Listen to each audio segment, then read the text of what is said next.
అయోధ్య రామ మందిరంలో విరాళాల సేకరణ లెక్కింపు ప్రక్రియలో పారదర్శకతను జవాబుదారీతనాన్ని మరింత పెంచేందుకు శ్రీరామ జన్మభూమి తీర్థక్షేత్ర ట్రస్ట్ నూతన నిఘా విధానాన్ని అమల్లోకి తెచ్చింది. ఆలయం లోపల ఉన్న హుండీలను తొలగించడం మొదలు నగదు లెక్కింపు పూర్తయ్యే వరకు ప్రతి దశను కెమెరాలో రికార్డు చేస్తున్నారు. ఈ మొత్తం ప్రక్రియను పర్యవేక్షించేందుకు 8 మందితో కూడిన ప్రత్యేక బృందాన్ని నియమించారు. విరాళాల పెట్టెల తరలింపు నుంచి లెక్కింపు వరకు ప్రతి అడుగును స్పష్టంగా రికార్డు చేయడానికి 360 డిగ్రీల కెమెరాలు, SLR కెమెరాలను ఉపయోగిస్తున్నారు.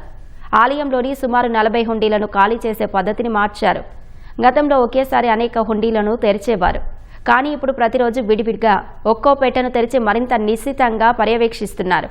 ఈ ప్రక్రియ కోసం 2 నిపుణులైన వీడియోగ్రాఫర్లను కేటాయించారు. హుండీని తెరిచే సమయంలో 2 బ్యాంక్ అధికారులు, 2 ట్రస్ట్ ప్రతినిధులు, 2 భద్రతా సిబ్బంది విధిగా హాజరవుతున్నారు. నగదు లెక్కింపు పూర్తయిన తర్వాత స్టేట్ బ్యాంక్ ఆఫ్ ఇండియా అధికారులు లెక్కింపు గదిలోనే ఆ హుండీలను అధికారికంగా సీల్ చేస్తున్నారు. కొన్ని వారాల క్రితం రామ మందిరంలో విరాళాల చోరీ జరగడం దేశవ్యాప్తంగా కలకలం రేపింది.